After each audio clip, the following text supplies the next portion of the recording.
Hello and welcome friends. हाल ही में भारत के पूर्व बेहतरीन ऑलराउंडर इरफान पठान ने द लल्लन टॉप को एक इंटरव्यू दिया जिसमें उन्होंने कई टॉपिक्स पर बात की।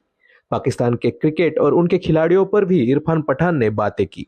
इरफान पठान ने कहा, पाकिस्तान को लगता है कि सारे जो मुसलमान हैं दुनिया के, उनकी जिम्मेदारी उनकी है, लेकिन मुझे लगता है कि पाकिस्तान को थोड़ा रुकना चाहिए, अपने आप पर थोड़ा ध्यान देना चाहिए।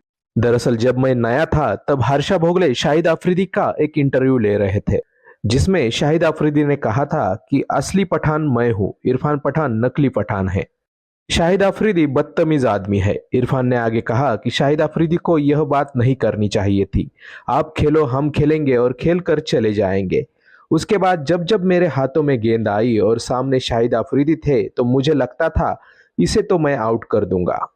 मैंने अपने इंटरनेशनल करियर में शाहिद अफरीदी को 11 बार आउट किया है।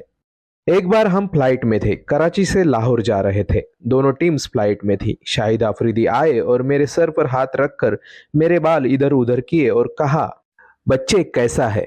मैं समझ नहीं पाया, इसका क्या मतलब है? मैंने कहा कि तुम कब से बाप बन गए? बच्चों वाली हरकतें हैं तुम्हारी, ना मेरी दोस्ती है आपसे, फिर भी ये बदतमीजी क्यों? उसके बाद उन्होंने कुछ शब्द बोले। मेरे नजदीक अब्दुल रज्जाक बैठे थे। मैंने अब्दुल रज्जाक से पूछा कि यहाँ पे गोश्त कौन सा मिलता है। उन्होंने बताया यह गोश्त वह गोश्त। मैंने कहा कुत्ते का गोश्त कहाँ मिलता है? अब्दुल रज्जाक ने मुझसे पूछा, इरफान आप क्या कह रहे हो? इस पर इरफान ने कहा था कि शाहिद अफरीदी ने कुत्ते का गोश्त खाया है, इसलिए कब से भौंक रहा है। यह बात सुनकर शाहिद को काफी गुस्सा आया था, लेकिन उसके बाद मेरी बॉलिंग पर रन बनाने के चक्कर में शाहिद अफरीदी हमेशा जल्दी आउट हुए थे। ऐसा भी इरफान पठान ने आगे कहा।